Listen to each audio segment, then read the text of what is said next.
Kaixo eta ongi etorriak magazinera bertze egun batez, gaur hortzirala dugu apirilaren 28a eta gaurkoan hemen magazinean platoan bi elkarrizketa izanen ditugu, aski interesgarriak lehenik eta behin Joseba Asiron ezagunarekin egonen gara, badakizue bera Iruñeko udaleko alkategaia dugu eta gaurkoan bera pixkat hobe ezagutzeko aukera izanen dugu, baita bere programa eta bere proposamenak zein diren.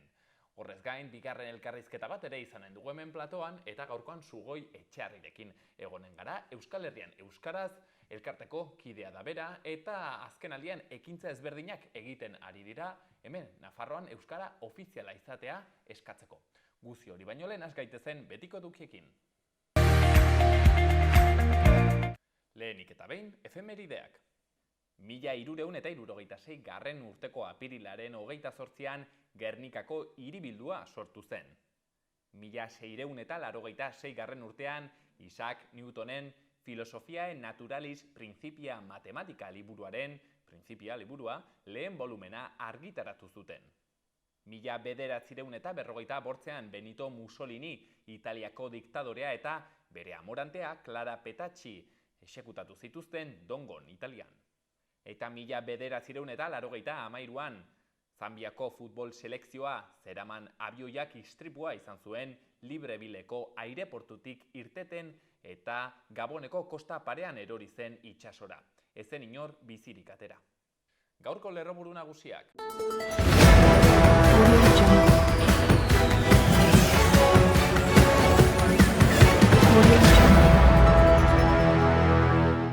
Langabezia tasa 12,13% da Nafarroan biztanleria aktiboaren inkestaren arabera. Etxebizitza eskubidea bermatzea eskatu du LAB sindikatuak Iruñan. 40 pertsona baino gehiagoko operatibo batek baso-sutearen simulazio batean parte hartu dute bardeetan. Nafarroko lehendakariak lankidetza publiko-pribatuaren balioa azpimarratu du Nafarroko industriaren erronkei aurre egiteko. Guztira, 4.110 lagunek eman dute aurtengo San Ferminetako kartela aukeratzeko botoa, bozketak zabalik egongo dira maiatzaren 2 arte. Joaquin Maia musika eskolak ikasle berriek datorren ikasturterako izena behin-behinean emateko epea irekiko du maiatzaren 2tik 12 bitartean. Arkupe elkarteak soinketa eguna ospatu zuen atzo Donezteben. Iruritako 3. mendi duatloia maiatzaren 7an ospatuko da. Nik Eu dantza garaikidea ikuskizuna eskainiko du apirilaren 29an larunbatean Lesakako Arriondoa kulturetxean.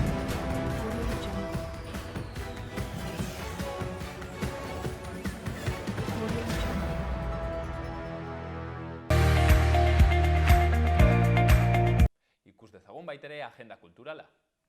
Hortziralean elkarrekin ondu duten lehen diskoa Hartze aurkeztuko dute Utsun Txalapartak eta Jel Triok piztuta Euskal Kultur begirada zikloan. Atxaldeko 7:30 Sanduzelaiko Zibi Boxean. Baitere bertso afaria Euskaldunon biltokian, Txantreako jaietan Joanes Ilarregi eta Aitor Mendiluzerekin gaueko 9:30. Larun batean egitarau oparoa lehenik eta behin Lakuntzako kulturetxean Euskara eta hezkuntza jardunaldia antolatu dute. Euskararen arnasguneen erronka mai ingurua eginen dute, goizeko 9:30 Kike Amonarriz, Garikoitz Goiko Etxea eta Idurre Eskisabelekin. Alberto Barandiaran moderatzaile egonen da. Porrotxekin batera Irulegira mendi txangoa antolatu dute sorionekuak, edozein aurreta gurasori zabaldutako irtera izanen da eta izen emateko labur.eus/irulegin egin beharko da. Kauai marrazkien tailerra 6 eta 11 urte bitarteko aurrentzat, lantegian aurrek hainbat proposamen landuko dituzte pintura miatzeko eta kolorekin eta formekin jolasteko. Sanduzelaiko Zibi Boxean atxaldeko 8:30. Luis Orduña Ridruejo zuzendari gonbidatuaren eskutik, La Pamplonesak flamenkoaren eta euskal musikaren arteko, kulturen arteko elkarrizketa magiko eta originala eskainiko du. Jose Luis Monton flamenko gitarrista eta Gorka Hermosa akordio jotzailea bertan izanen dira. Baitere Kristonak talde bizkaitarrak eta pleurak kontzertua eskainiko dute rock kolektion aretoan iluntzeko 8:00. Sarrerak aldez aurretik 10 euro eta leiatilan 12. Eta igandean, Nafarroaren eguna ospatuko dute apirilaren 30ean Baigorrin. Egun osoko egitaraua izanen da, desfileak, dantzak, musika, zaldiko maldiko elkarteak, Nafarroaren egunean joateko autobusa antolatu du 10 euroan. Goizeko 9:30 aterako da Iruñetik eta itzulera 12etan izanen da. Eta guazen gaurko egunkarien azalekin. Diario de Notiziasen lerroburu nagusian gora egin du gai penalengatik eta indarkeria matxistagatik doako justiziaren eskariak. Ofiziozko txandak 8.500 asistentzia izan ditu Iruñean 2021 baino 110,8 gehiago. Txandakako abokatuak lan eta soldata hobekuntzak eskatuz mobilizatzen dira. Argazkian berriz osasunako zaleak ageri dira eta izenburuan gorriak goaz. Zaleek taldeari laguntzeko bideoetan parte hartu dute. Diario de Navarra egunkarian ingeniariek autonomia aprobetxatzea eskatu dute Nafarroako zerga autonomia inbertsioak erakartzeko aprobetxatzeko. Administrazio izapideak arintzea eskatzen diete ordezkari politikoei.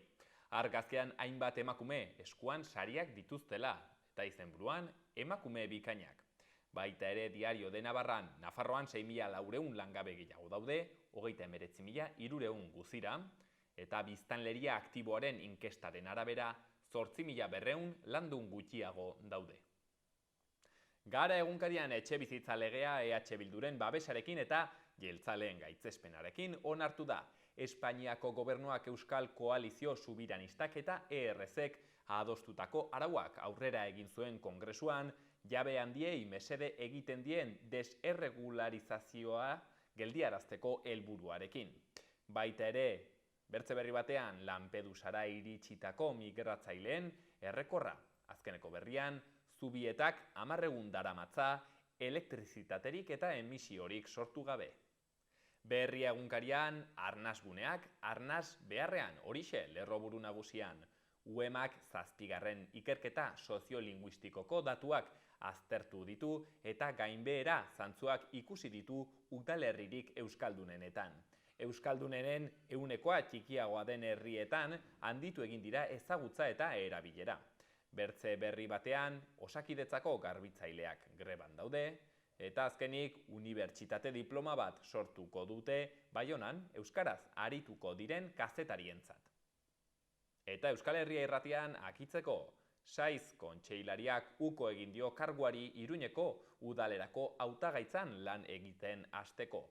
Hauteskundeetarako hilabete dela utzi du kargua. Eta alboko berrian Nafarroko langabeziaren igoerak bereziki emakumei eragiten diela salatu dute sindikatuek. Azkenik, barne produktu gordinak 2,4 egin du gora azken 4 hilekoan.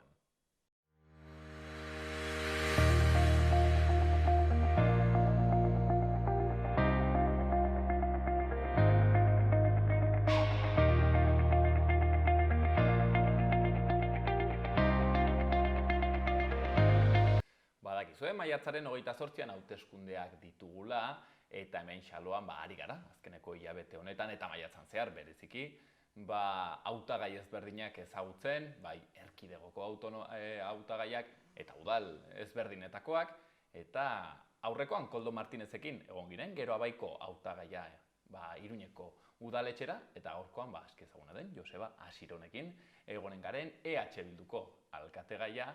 Eta, uste dut ez gara aurkezpen gehiegirik behar, ez gara beraz, olako aurre solesetan sartuko, eta zuzenean, bererekin, solastera, beraz, atxaldeon Joseba, mil esker gure enteagatik. Mil esker zuei. Joseba, hasieran, pentsatu dugu olako bloke txiki bat, pixket zu ere ezagutzeko, gustatzen zaigulako, pertsona ez, baita ere ezagutzea. Beraz, hasiko naiz galdetzen, hori, zuri uzten dizut galdera, nor da Joseba Asiro? Bueno, Joseba da Iruñeko pertsona bat, Iruñan jaioa, eta, orain ja dela 30 urte irakaskuntzan, egin dut nire bizitza eta irakasle sentitzen naiz.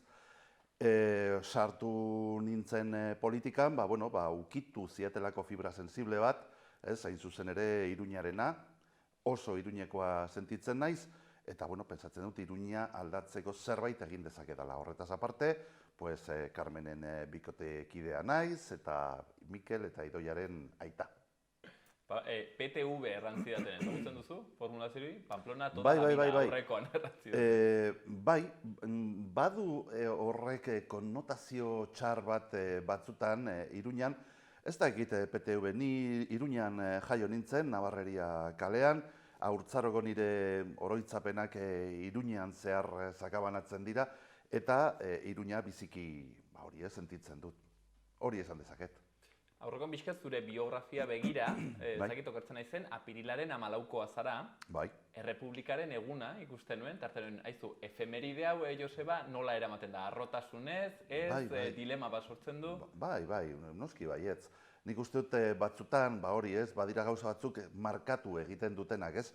Ni jaio nintzen apirilaren 14an, beraz, Errepublika egunean, eta ezkerra jaio nintzen, gainera.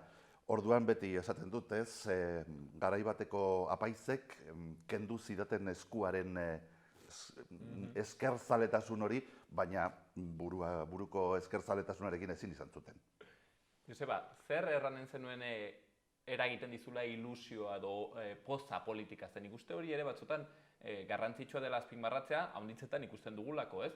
Politika, zerbait ezagite eskorra bezala, interesa haunditzen kontu bat, baina nik uste dut ere baduela, ez? Zerbait ilusionagarria, edo, behintzat, potentzial hori baduela.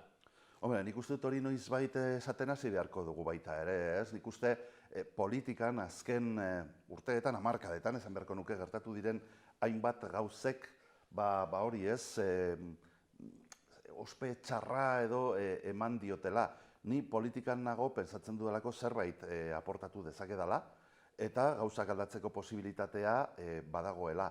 Hortik aurrera nik politika ulertzen dut zerbitzu bat bezala. Zerbitzu bat, ni politikan nago ez dakit ze gauza arraroak lortzeko, baizik eta batez ere zerbait aportatu dezakedala uste dudalako, eta noski, pentsatzen dut, eta azken aldi honetan esaten ari naiz toki guztietan, noski politiko guztiak ez direla berdinak. Hori erakutsi dugu behin baino gehiagotan. Aldi berean, edo bertzaldetik, zer tristetzen du, Joseba Siron? Zer tristetzen du ikusten duzunean panorama politiko? Bueno, pues adibidez, agintaldi honetan gauza askok tristetu naute. Estadu mailan, baina batez ere Nafarroa mailan eta Iruña mailan. Nik azken finean Iruñan kokatzen dut nire lana. Eta noski badira gauza asko agintaldi honetan gertatu direnak eta tristetzen nautenak. Maila ezberdinekin, edo ezberdinetan gainera. Sartuko gara orai, pixket gehiago horretan, mami politikoetan, nolabait ere. Joseba, alkatetza lortu ezkero, zer uste duzu legegintzaldi honetan egin beharko litzatekeela bai edo bai? Hau da, zerbait zuk erraten duzuna, begira, neurri hau edo aldaketa hau, atera behar da bai edo bai? Bueno, asko dira, egin beharrekoak eta joan beharko genuke segurazki arloz arlo. Hombre, badago bat, nire ustez orain momentu honetan guztien, ez dakit gainetik edo ondoan behintzat dagoela oso importantea guretzat, eta da etxebizitza plana, ez? Etxebizitza bilakatzen ari da benetan arazo bat, benetan gizarte arazo handi bat bilakatzen ari da. Etxebizitza bada oinarrizko eskubide bat, ez da negozio bat, ez da benetan dirua irabazteko erabiltzen den zerbait, jendeak behar du. Eta momentu honetan Iruñan, adibidez Nafarroan ere bai, eta Euskal Herrian oro har, baina Iruñan, hori ez, gehiengo historikoak ukitzen ari dira, etxebizitzaren prezioari dagokionez. Eta horren kontra zerbait egin behar du. Gainera, horrek zeintzuk zigortzen du jende gaztea, lehenengo eta behin, eta bigarrenik, hori ez, egoera larrian dauden familiak. Beraz, nik pentsatzen dut horretan azento berezia jarri beharko dugula, urrengo agintaldian honetan ez delako deus egin. Ze bertze arazo azpimarratuko zenituen Iruñan ikusten dituzuna? Bueno, Iruñak dituen arazoak dira oro har, nik esango nuke, 95%, dira hiri guztiek dituzten arazoak eta erronkak, ez? Erronka bat aipatu dut etxebizitzarena, baina badira gehiago, adibidez, orain sartzen ari gara, eta evidentea da sartzen ari garela, berriro ere beste uda bero batetan, hirietatik zerbait egin behar dugu baita ere aldaketa klimatikoaren aurkako borrokan laguntzeko. Eta zentzu horretan, Iruña bilakatu nahiko genuke, hori ez, babes klimatiko bat, edo behintzat, hori ez, ongi babestutako hiria izatea nahiko genuke. Iruñak ere baditu arazoak mugikortasun jasangarriari dagokionez. Ez da, berdintasunean, ikuste, arlo joan ezkero, ikusi ahalko genuke gauza ezberdinak. Iruñak badu arazo propio bat, igual beste tokietan, hainbeste nabaritzen ez dena. Eta hori da hizkuntza paisaia, ez? Hemen azken 4 urteetan hartu diren erabakiak doaz gure erizpidearen kontra. Gure erizpidea da, eta gure maxima da, arlo horri dagokionez, Iruña badela 2 hizkuntza duen hiria, eta hori ez da errespetatu. Horretan ere, hori da Iruñeko adibidez arazo propio bat.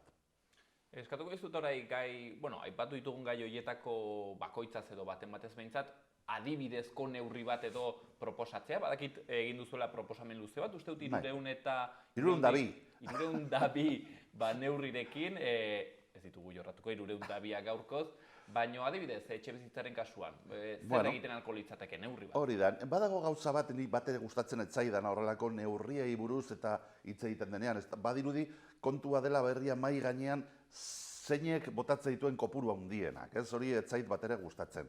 Baina bai pentsatzen dut adibidez etxebizitzari dagokionez proiektu politak egon daitezkela. Egun hauetan entzun dugu Donapean, 5.000 ezagizen bat, guk pentsatzen dugu, zenbaki borobil bat eman beharko banu, esango nuke 1.000 baino gehiago etxebizitza, landu daitezkela edo prestatu daitezkela urrengo lege edo agintaldian. Eta nun eta nola, auzo guztietan, baina batez ere erizpide konkretu batzuekin. Bat, alokairu sozialarena, oso importantea da guretzat, eta gero bi baita ere gazteena. Eta gazteena batez ere bultzatu nahiko genuke kontzeptu berri bat. Igual gure belaunaldikoek izan ez genuena, eta da auzo bakoitzeko arraigoarena, ez?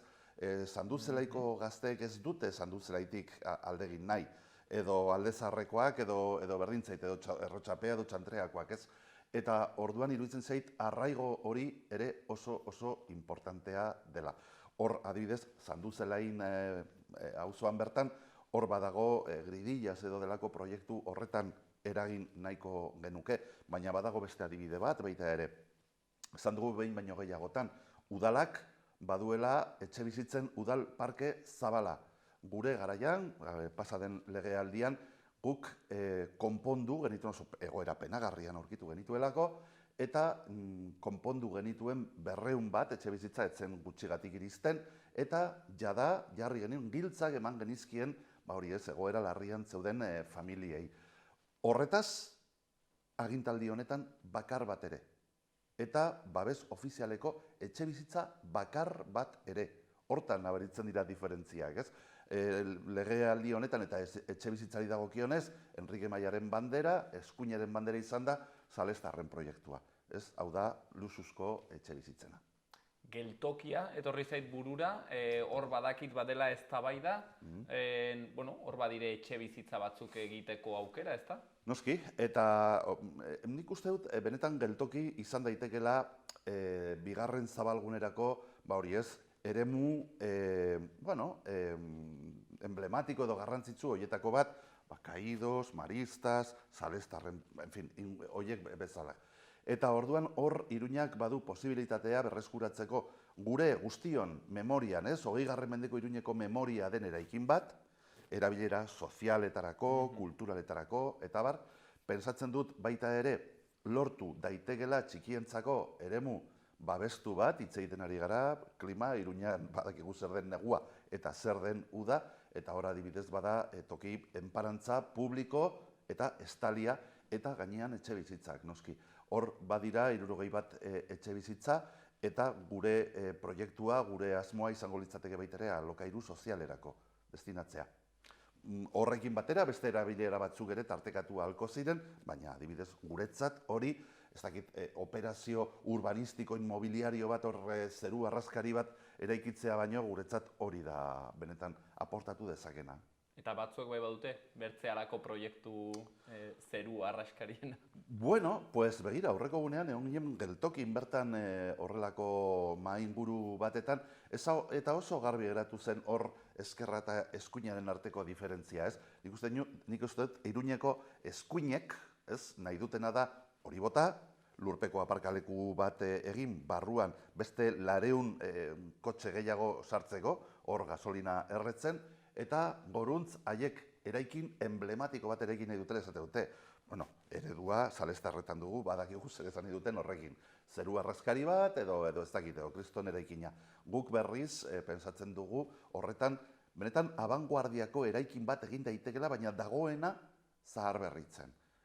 Parametro pasif batzuetatik, etxe bizitza sozialak jarriz, eta erabilera publikoa eta ez pribatua beko solairuetan. Aipatu dituzun bi ideia lotzeko, Joseba, ez dakit ados egonen zaren, arraigoaren ideia, ez nolabait ere auzoetan jendea finkatzea, eta ez gaur egungo pentsatzeut hiri eredu fosil hori, ez da, non dena dagoen espezializatu eta zatitua, eta liberen jasangarritasunaren ideia aipatu dugu. Ez dakit Ane Hidalgokan Parisen proposatu zuen 15 minutuko hiriaren paradigmara nolabait ere atxikitzen zareten? Bai, hombre, filosofiarekin, bai, noski, ez, iruditzen zait hori oso importantea dela. Hau da, edozein hiritar batek izan beharko lituzke orokorrean hartuta, bere etxe bizitzatik, bera dagoen tokitik, ba hori ez, gertu, arazo horiek bideratzeko egon daitezken alegiazko zerbitzuak. Osasun zerbitzuak, larrialdi zerbitzuak, edo hezkuntza, edo, en fin, edo aisialdia, eta bar. Gertatzen dena da, horretan, claro, Ane Hidalgok esaten du hori Parisko parametroetatik, Iruña txikiagoa da. Nien nintzen konformatuko ez da ere 15 minutu etxetik zerbait izatearekin. Nik uste dut Iruñan ambiziosoagoak izan gaitezkela, ez garelako puntu beretik abiatzen, eta batez ere Iruña txikiagoa delako. Baina kontzeptuarekin bai. Ez hori da, 15, 10, 20 minutu baino, importanteena da, hori guztiok badugula eskubidea, gure etxetik, gauden tokitik, gertu izateko oinarrizko beharroiek.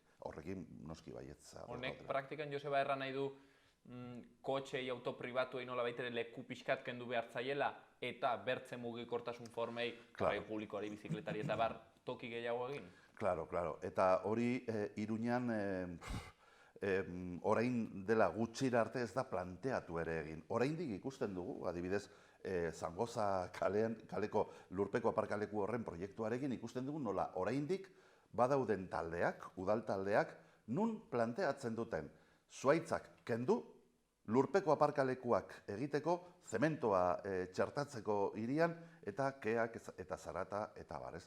Eta bitartean, sartzen ari gara, ja, maiatzan, berehala, eta ikusiko dugu nola berriro, beroak ekarriko digu sufrimendua eta beste ez.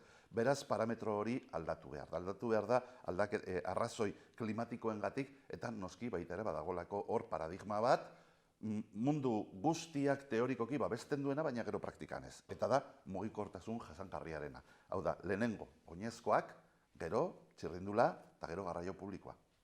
Piramidari nolabait ere buelta emanez. Adibidez, esate baterako, Iruñan Gaztelu plazan lurpeko aparkalekua sartu zenean, hori izan zen, piramideari buelta osoa ematea. Hori ez da, horrek ez du logikarik, inork ez du kotxea aparkatzen bere etxeko egongelan. Argi dago. Koldo Martinezek zentzunetan aipatzen zuen, berak uste zuela, bera udalera sartu eta hartuko zuen lehenbiziko neurria, izan entzela, Iruñerriko mankomunitateko foru bat osatzea. Eta aipatzen zuen, adibidez, horrek logika izango zuela, bizikleta elektrikoaren sarea zabaltzeko.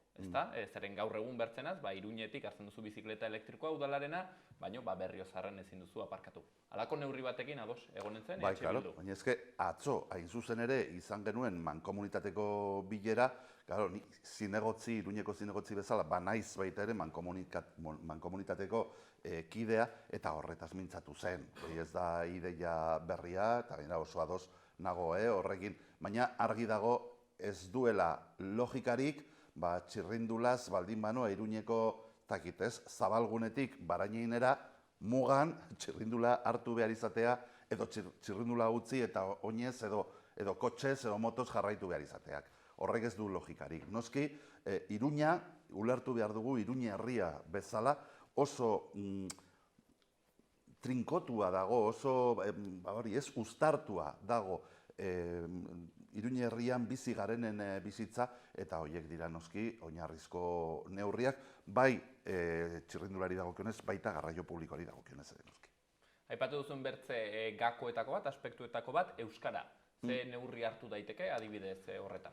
Bueno, legealdi honetan ikusi dugu kezka handiarekin, gainera, nola Enrique Mayaren taldeak, UPNek eta PPek deuseztu zuten guk indarrean jarri genuen euskararen ordenantza, eta PSN-erekin adostu zuten askoz ere murritzagoa zen beste bat.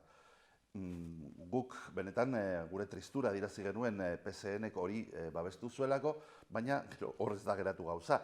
Haiek beraiek bultzatu duten, PSN-erekin bultzatu zuten euskararen ordenantza ez dute bete. Horretan, nik uste dut PSN-ekoek ikusi dute eta berriro ere ulertu dute ezin direla eskuinaz fidatu. Eta orduan ez da hori, ez da ere bete. Nik uste dut Nafarroako tan edo epai administratiboaren ez dakit izango ditugun agintaldi honetan 10 bat epai nun esaten zaion eskuinari ezin dela horrela jokatu euskararekin. Eta nik uste dut benetan batzuetan prebarikaziotik oso gertu egun garela ez badugu maila zeharkatu. Beraz, nik ez dakit hurrengo legealdian ze paisaia izango dugun Iruñeko udaletxean, ez dakit ze gertatuko den hauteskundeetatik noski, baina pentsatzen dut ez bada lehenengo euskararen ordenantzara itzultzeko ahalmena edo adostasuna, bai behintzat, ez dakit ez, Iruñeko hizkuntza paisaiaren inguruko benetako eztabaida eta gogoeta egin beharko dugula. Badira moduak hobetzeko orain euskararekin Iruñan gertatzen ari dena.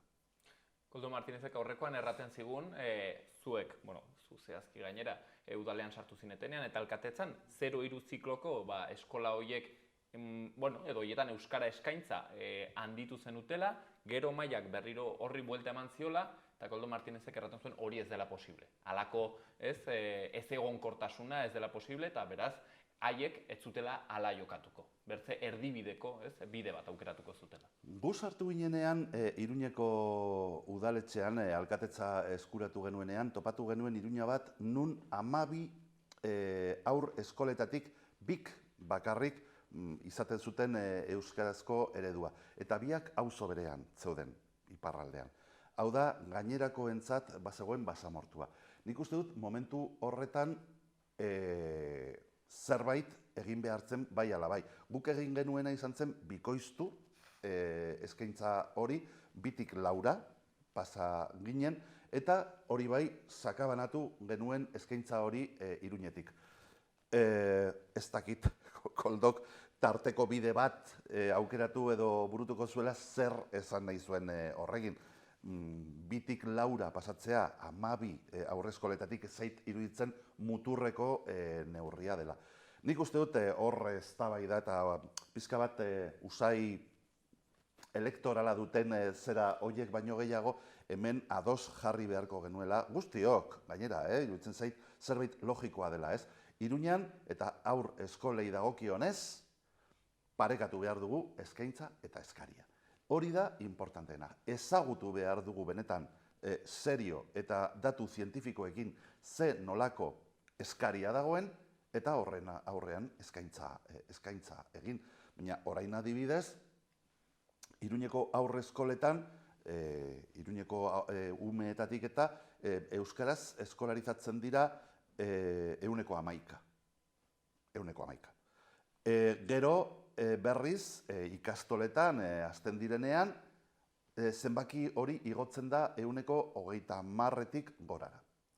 Nire galdera da, tarteko bideak bilatu behar ditugu benetan. Edo egin behar duguna da bermatu euskaraz bere seme-alabak eskolarizatu nahi dituzten familiek eskubide hori izan behar dutela. Hori da niretzat erronka, benetako erronka, ez? Eta horretan noski, Koldorekin ados jarri beharko dugu baita ere. Enrique Mayaren 4 urte izan ditugu, herri mugimendutik, San Ferminetako herri antolakuntzatik eta bar, egon dire desadostasunak, ez? Modu lauso batean errateagatik. Ez dakit, Joseba, zertan sartu da hanka, nola baloratzen duzu 4 urte hauek? Aspektu askotanik, hasteko lehenengo eta behin, pentsatzen dut, Enrique Mayak 2 akats izan dituela, handiak, bata propioa, ez, bere autoritarismoa, ez, bere agintekeria, ez, gehiengoaren borondatearen gainetik pasa nahi izate hori da, benetan izan da oso adierazgarria, pentsatzen dut ez duela irakurtzen jakin jendeak helarazi zigun radiografia. Ez zuen ulertu. Ulertu zuen edo pentsatu zuen gehiagongo absolutu eman ziola, eta etzen horrela izan, eta hortik aurrerakoak. Hori batetik. Baina gainera pentsatzen dute baita ere UPN-en egon diren, Navarra Suman egon diren zinegotziek eraman dutela istilu batetik bestera, Enrique Maya. De jaleo en jaleo esaten den bezala, ez? Hanka sartzeak toki guztietatik. Eta aipatu ahalko genituzke adibidez txapuzak, ez? Amaia kaleko mugikortasunari emandako bukle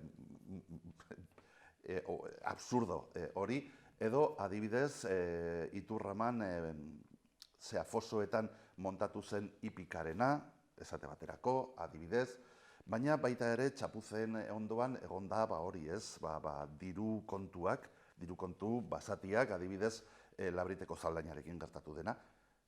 1.400.000 euro ordaindu beharko dugu berriro zaharra eta izorratua zegoen zaldain batengatik. Berri kostatu zuenaren bikoitza.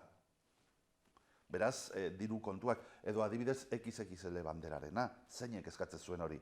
100.000 euro gastatuak horretarako. Inork eskatu ez zuen zerbait egiteko.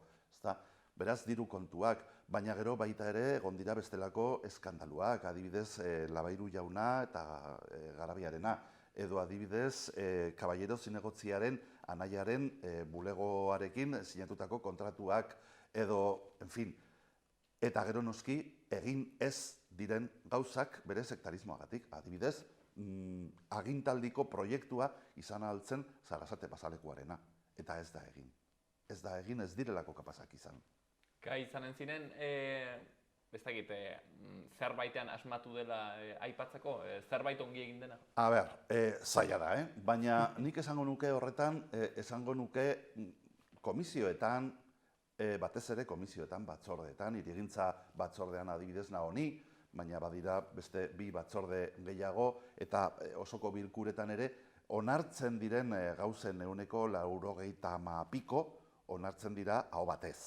Osea, horretan aipatu ahalko genituzke gauza asko, ez. Egin dira gauza onak, adibidez, pandemiaren kudeaketan, merkatalgo bono famatu horiek, eta, en fin, hartutako hainbat neurri, baina esan behar dut, jarraian esan behar dut, egin zituela bere botoarekin, baina ekimena izan zen beti oposizioarena.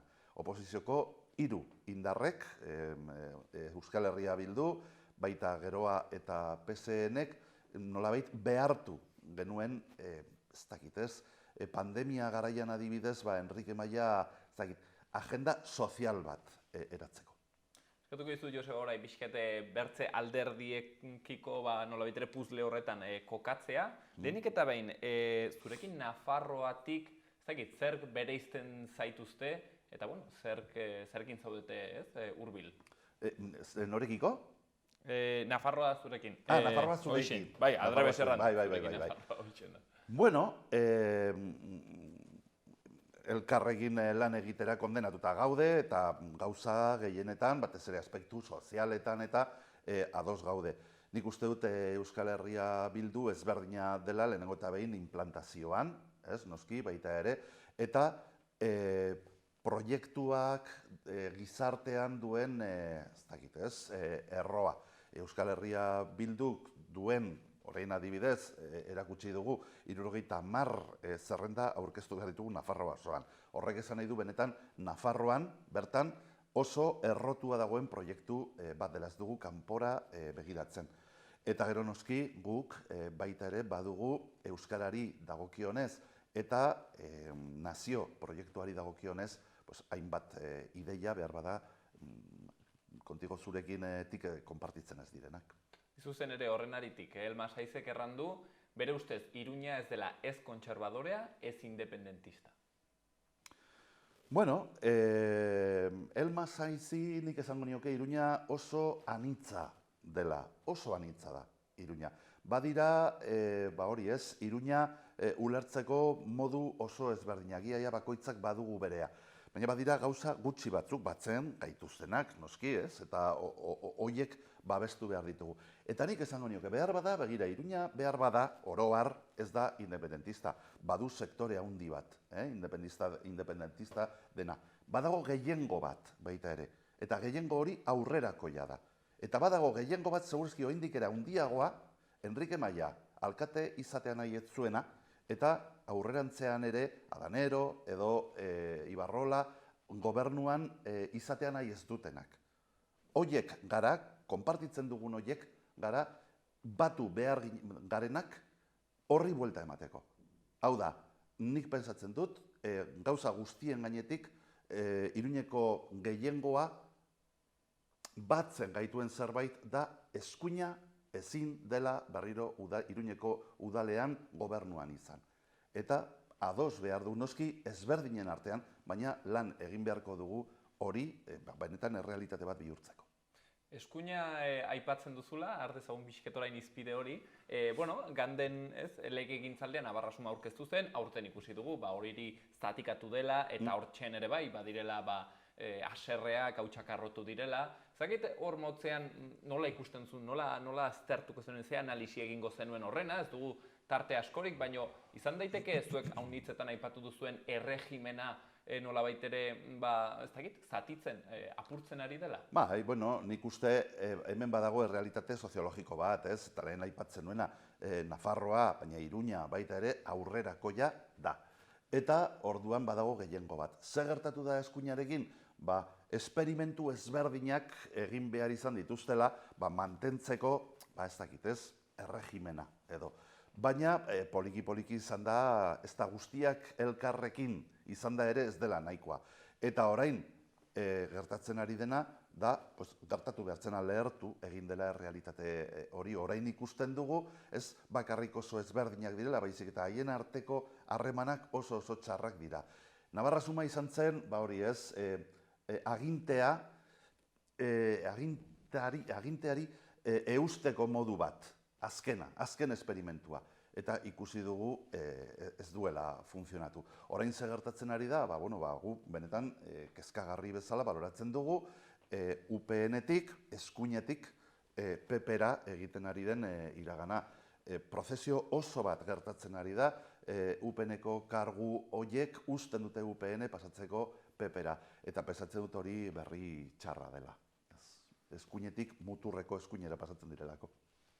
Errandute, aipatu dute edabidetan eta bertzetoki batzuetan, aurten Iruñeko alkategaiak, hautagaiak, nola erran, maila handikoak direla, ez da, fitxaje ezberdinak egon dira, erraten dute, ez, aurtengo nola baitere, ez, argazkia potentea dela, beraz, Joseba, eskatuko dizut orain egiten diren gauza hauetako bat, errango dizut hautagai bakoitzaren izena, eta eskatuko dizut esaldi bat, gehienez bi, botatzea bakoitzaz, siko gara Cristina Ibarrola UPN-etik. Cristina Ibarrola parlamentutik dator eta bertan erakutsi duen talantea ez da oso ona izan. Bera egonda arduratu da osasungintzari buruz, guztiok dugu buruan adibidez Mediterranea de Cateringekin gertatutakoa edo egindako despidoak osasungintzan bere garaian. Cristina Ibarrola dator misio imposible bat egitera dela pixka bat eustea UPN izan denari. Gero abaitik, Koldo Martínez. Bueno, Koldo Martinezekin hori ulertzera kondenatuak gaude, gauza asko konpartitzen ditugu berarekin, Geroa Bairekin pasaden legealdi honetan, ere oso harreman estua izan dugu, ados egon gara gauza askotan, eta pentsatzen dut horrela izaten jarraitu beharko duela. Elmasaiz, PSN-etik?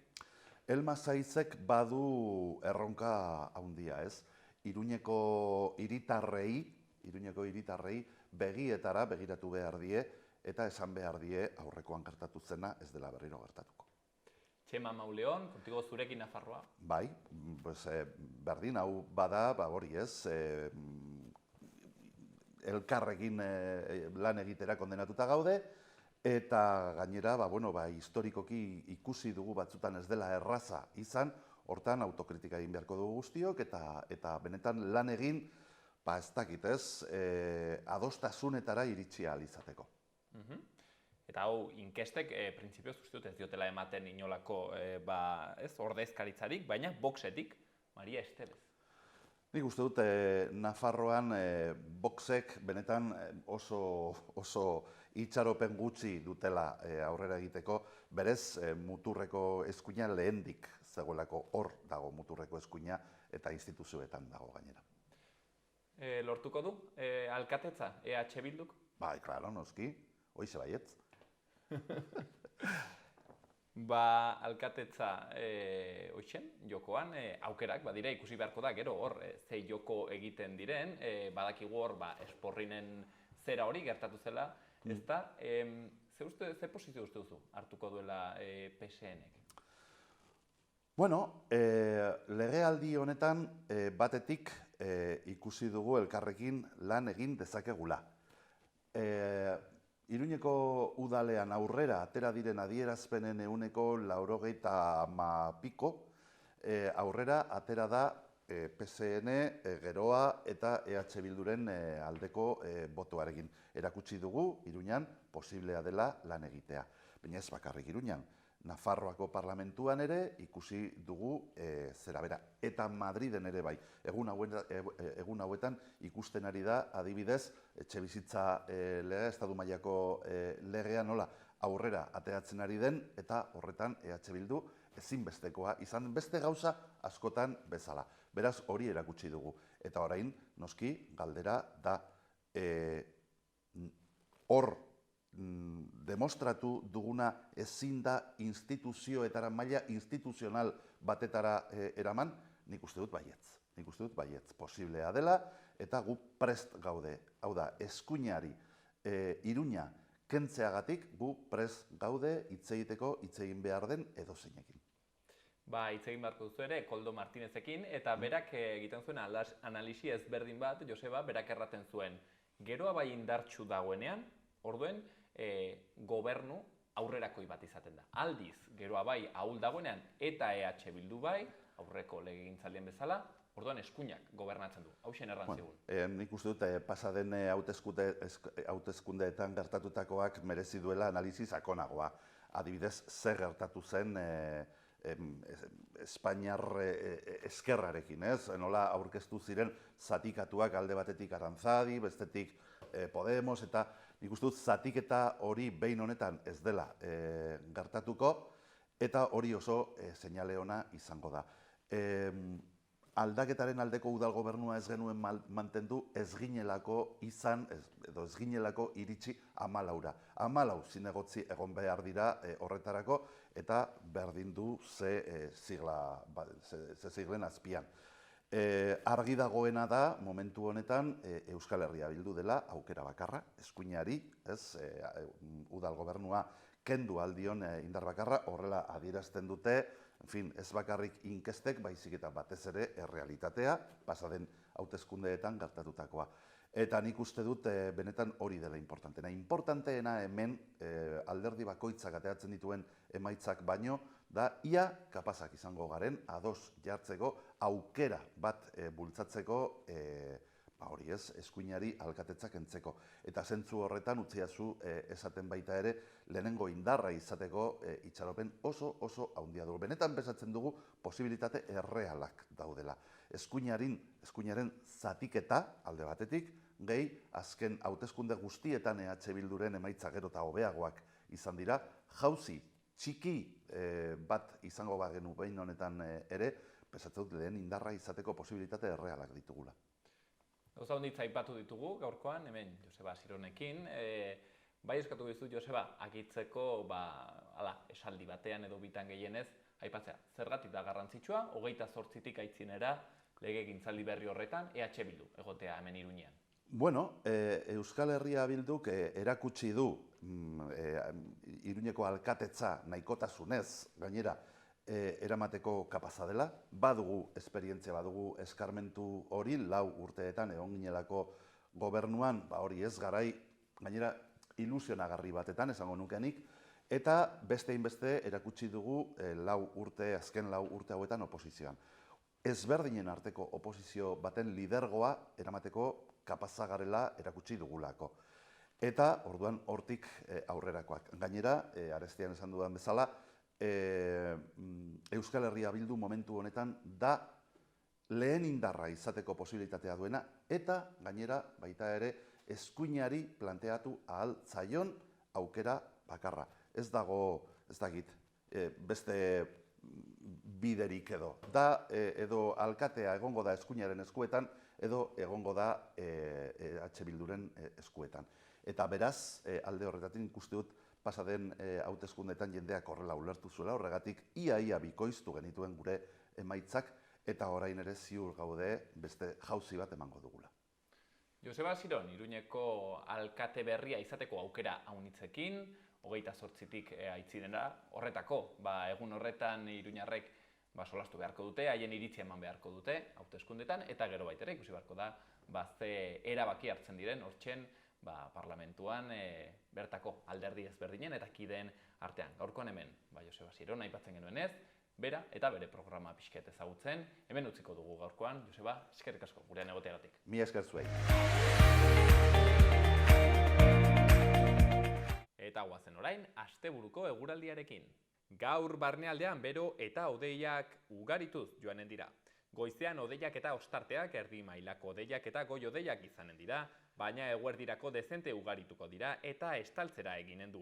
Gainera, arratsalde gau partean, bero hodeiak geratu daitezke eta zaparrada trumoitsuren bat bota dezake, batez ere mendebaldean. Temperaturan ia ez da egongo aldaketarik eta 25 eta 30 gradu artekoak izanen dira barnealdean eta kostaldean 20 gradu ingurukoak. Atxalde erdialdetik aitzinera, Bizkaiko kostaldetik hasita, haizea ipar-mendebaldetik finkatuz joanen da, eta iluntzerako haizearen norabide aldaketa denean gauzatuko da. Horrek astebururako eguraldiaren aldaketa ekarriko du. Larun batean, temperatura maksimoek nabarmen eginen dute behera eta 20 gradu ingurukoak izanen dira, zertxobait altuagoak Nafarroa hegoaldean. Bertzalde giroa ezegonkortu eginen da, goizean ipar partean zerua lainotuta eta euri pixka bat egin dezake modu sakabanatuan eta hegoaldean hodeitza nahiko zulatuta agertuko da eta ateri. Atxaldean aldiz, bero hodeiak garatuko dira eta zaparradak botako ditu eta baliteke ekaitzak jotzea batez ere barnealdean. Mendebaldeko edo ipar-mendebaldeko haizea ibiliko da. Eta igandean, ipar partean giro motela eta euria eginen du eta hegoaldean hodeitza zulatuago eta ateri. Kantauri isurialdean zerua lainotuta egonen da eta tarteka euria eginen du edo zaparrada txikiak botako ditu. Mediterraneo isurialdean berriz, hodei geruza ez da hain trinkoa izanen eta orokorrean ateri egonen da. Ipar-mendebaldeko haizea ibiliko da, biziago kostaldean eta Ebro bailaran. Temperatura koxka bat beherago geldituko da.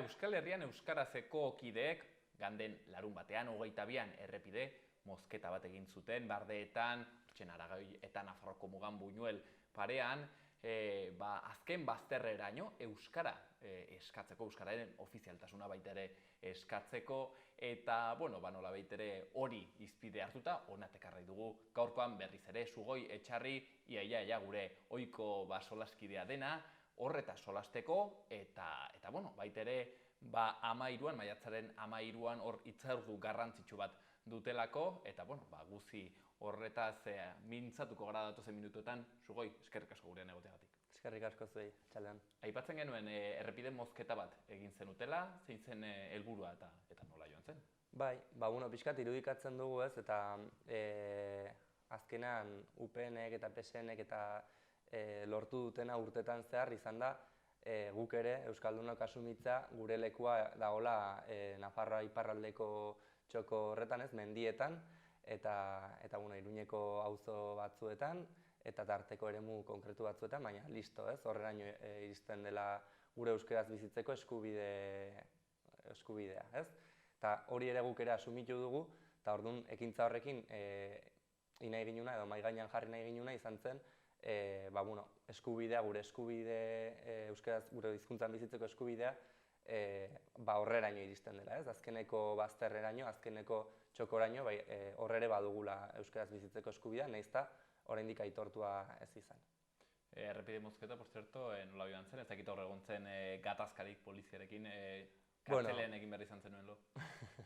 Ez, egia esan ekintza simbolikoa izan zen, ez ginen denboran asko luzatu, errepidea moztu ginen, tartetxo bat horre egon ginen, kotxe batzuk hortik pasa ziren, baina ez da trafiko handiko txokoa, baina bai ez zen arazorik izan, eta hori gehien bat nahi genuena da, irudikatu, onaino iritsi behar direla gure eskubideak ez, hegoaldeko azkeneko mugaraino, eta hoxe, ekintza simboliko bat. Eta Aragoira, kaso ere bai, ez? Ja, behin hasita, ez dakit... Hori aurreragoko erronka. Gaitezen Nafarroatik. Baskuentziaren legearen 36 urte aipatzen genuen, hor nola zokoratu den, ez? Pixkat euskara, ez dakit, errango zenuen Sugoi bere lana ongi bete zuela, lege honek zatitu zuen Nafarroa? Biztanda baietz ez. Berez, mugimendu euskaltzaleak eta lan handia egin du Nafarroa osoan euskara bultzatzeko eta euskaldunok gure eskubideek ere errespetatu arazteko, baina egia da, azkenean legea dela, estatua dela, eta estrategia hori ongi joan zaie. Eta orain baita ere hezkuntzaren bidetik eta berreuskalduntze prozesua nahiko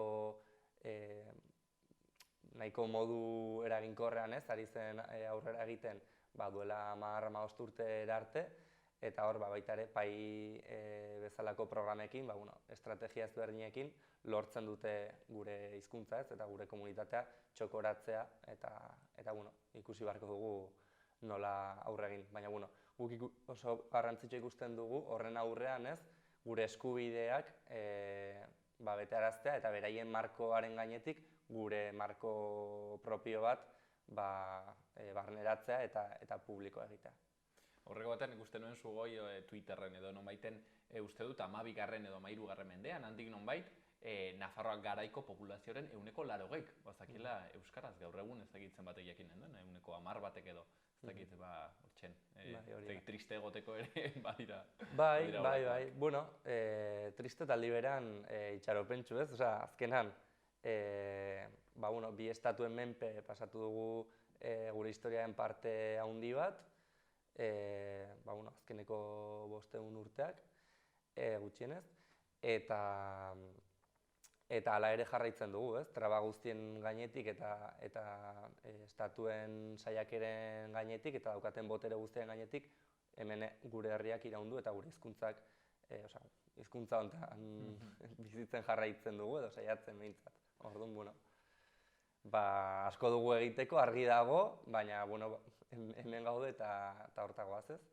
Lehen aritzen, pentsatzen Sugoi, aipatzen dugu lege honek 36 urte bete dituela, eta bakizu pixket politika fikzio ariketa bat egiten ari nintzen, non egonen ginateke orain lege hau gabe, ez? Zer gertatu izanen litzateke, lege hori inposatu ez balitz? Auskalo ez, politika fikzioaren oso fana ez nahiz, filosofiatzeko eta balio galdu, baina kontua da lege hau tokatu zaigula, lege hau hartu dutela gure kontran. Eta baita ere esan beharra dago, lege bat edo beste, estatuaren eta estatuen izaera ikusi behar dela, ez? Azkenen estatu espainiarrak euskararen kontrako jarrera bere ADN-ean du, eta orduan lege bat edo beste gure kontran izango litzakeela nahiko argi dugu. Eta horregatik baita ere, ofizialtasuna da gure aldarrikapen konkretua, baina argi dugu euskararen biziberritzerako, berreuskalduntzeko eta estatu propio behar dugula, independentzia behar dugula, eta hala ere baitugu beste erronka asko, estatu batekin ere aurre egin beharko geniekenak, sistema kapitalista batean bizi gara eta horrek dituen implikazio guztiekin, ez? Euskara ez da errentagarria sistema honen barruan eta zailtasunak izango ditu baita ere aurre egiteko, baina estatu bat ezinbestekoa dugu baita. Zugoi, aldaketaren gobernuaren bi legealdi izan ditugu, printzipioz, hala deitutako gobernuarena, euskeran ere bai egon dira aldaketak?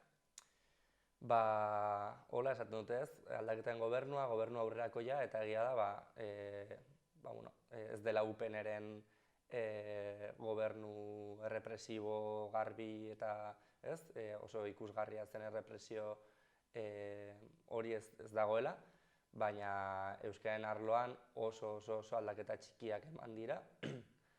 Eta berezik azkeneko urteetan, baina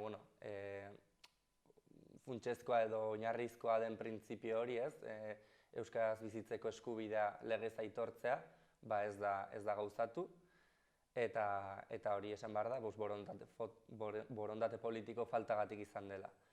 Eta orduan guk esaten dugu, datorren legealdia bai edo bai izan behar dela, aldaketaren jarraipena izan beharko bada edo gobernu aurrerakoi bat izango bada, hori dela minimo bat euskararen arloan, euskararen ofizialtasuna lurralde osoan onartzea, euskara lege berri bat onartzea. Nik uste hor merezi du jorratzea pixkat betiko kontu hau, baino garrantzitsua dena zeren euskararen ofizialtasuna eskatzen denean lurralde guztirako, hor badago jende bat batez ere eremu mixtoan eta eremu ez euskalduna deitzen den horretan, hau inposizio baten moduan hartzen duen, hau da, orain behartuko gaituzu euskaraz solastera, beraz, horren aitzinean zer errango zenuten aldi berean euskararen ofizialtasuna aldarrikatzen duzuenean. Hor, nik uste lan hildo asko daudela eta lan asko dagoela egiteko. Alde batetik, eskuineko eta espainiar nazionalismoko sektorek egiten duten diskurtso hori ez, euskara inposizio bat bezala, zerbait kaltegarria bezala ulertuta, ez? Berez hemendik kanpo ulertuko ez litzateken zerbait, segurazki, diskurtsoi aurre egin behar zaie eta euskararekiko atxikimendua, ikasteko gogoa, beste modu batera ikustea guzti hori landu behar da. Eta, herri gora bezalako dinamikek hor kriston paper garrantzitsua dute, baita ikastolek, euskaltegiek, baina hori lagundu behar da eta indartu behar da. Eta gero, baitaren nik uste dut importantea dela guk euskaldun bezala gauzak bere tokian jartzea, ez? Esaten nuena, marko hori hortan ez dugu deus egiteko, ze da gure kontra sortutako marko bat. Orduan, guk beste toki batetik hitz egin behar dugu. Eta da, zuek gazteleraz, ez? Edozein lekutan hitz egin dezakezu, edonork gazteleraz edozein tokitan bizi daiteke. Baita zonalde baskofonoan ere. Euskaraz aldiz bizitza zinezkoa da, guztiok euskara ez dakigun bitartean, eta gutxienez ulertzen ez dugun bitartean, eta orduan, ez gaude, ez dira bi hizkuntza maila berean daudena, ez da elebitasun orekatu bat, baizik eta diglosia egoera batean gaude, erdara, gaztelera, kasu honetan, hizkuntza nagusia da, eta euskara horren azpiti dago, eta orduan inposatzen den hizkuntza gaztelera da, ez euskara. Euskara ez dago inon derrigortuta, eta gaztelera alde guztitan dago derrigortuta, ez? Orduan, pixkat, marko hori, gure eguneroko eztabaidatan eta presente izan behar dugu, eta guk, batez ere euskaldunok ez, behintzat, kontziente izan hortaz. Askotan guk ere, iresten ditugu diskurtso horiek, ez? Euskara inposatzen ariko bagina bezala eta euskaraz bizitzeko saiakerak egite izango balira bezala guk inposatu nahi dugun zerbait, ez? Guztiz kontrakoa da. Baditugu hitzordu pare bat aitzinetik hoietan garrantzitsuenetako bat edo bueno, ez? Potentena izanen dena 13 maiatzaren 13, baina uste dut zugai horren aitzinetik ere baduzuela bertze ekitaldiren bat pentsatua. Bai, bueno, bihar izango da, lehenengo ekintza izan zen eremu ez baskofonoan, ez? Legearen araberako ez baskofonoan, Bardeetan. Bigarrena izango da bihar Igantzin, eremu baskofono bezala eremu hortan. Elkarretaratzea egingo dugu frontoian. Hurrengo larun batean Tafaian izango dugu, eremu mistoan, beste elkarretaratze bat plazan. Eta azkenik, hori, mobilizazio nagusia izango da Iruñan Baluartetik hasita 13, maiatzaren 13. Bertan zer aldarrikatuko da? Hori, zonifikazioa gainditu behar dugula eta euskara ofiziala izan behar dela Nafarroa osoan. Hori da gure lelo nagusia eta batez ere hori, datorren legealdira begira, ez da kasualitatea, data hauetan planteatzea mobilizazio hauek, eta hori nahi dugu agendaren erdigunera ekarri gai hau, euskaren ofizialtasuna, eta hori, uste dugu oso garrantzitsua dela momentu honetan mobilizatzea. Duela 2 aste, ostegunean, justo ez aurreko ostegunean, atxikimendu bilketa baten emaitza publiko egin genuen, 206 eragile baino gehiago, Euskalgintzaren Kontseilutik bat egin zuten Euskararen ofizialtasunen aldarrikapenarekin, arlo ezberdinetako eta izaera oso ezberdinetako eragilek, eta orduan adostasun sozial hori orain kalera ateratzeko momentua dela uste dugu, eta hori, maiatzen 13koan espero dugu jende animatzea, kalera ateratzea, eta horrela agendaren erdigunera ekartzea ofizialtasuna. Agendaren erdigunean jartzea, izan ere, bertzenaz, gobernu akordioak hasten direnean, zugoi noizbait ere entzun dizuet, hausen izaten dela erortzen den lehendabiziko puntuetako bat, ezta? Hau da, badirela alderdiak aldarrikatzen dutenak hau, bai, noski izan behar da ofiziala, baina gero, negoziaketak hasten direnean, puntu hori erresa alboratzen dela. Hori da, orduan horregatik dagokigu guri hor presioa egitea, alderdiak interpelatzea, eta mahai gainean jartzea eskubide kontu bat dela, eta gobernu aurrerako bat osatzeko asmoa baldin badute, horregon behar dela lehenengo lerroan, ezin dela, zu esan ez dela, lehenengo minutuan erori. Hitzordu zehatza, nola da, maiatzaren 13an? 13an, 12etan, eguerdiko 12etan, Baluartetik hasita.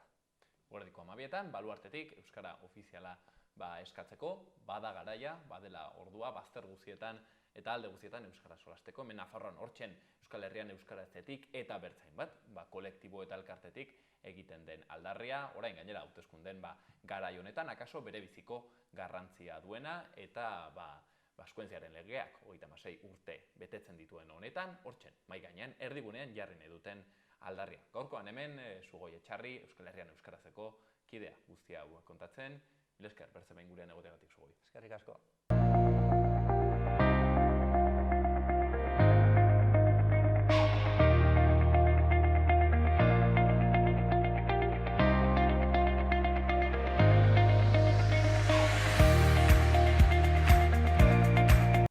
Hauxen gaurkoz eta aste honetan eskaintzeko izan duguna, asteburu hona pasa eta astelenean hemen aurkituko gaituzue berriro ere. Gobierno de Navarra. Nafarroako gobernua.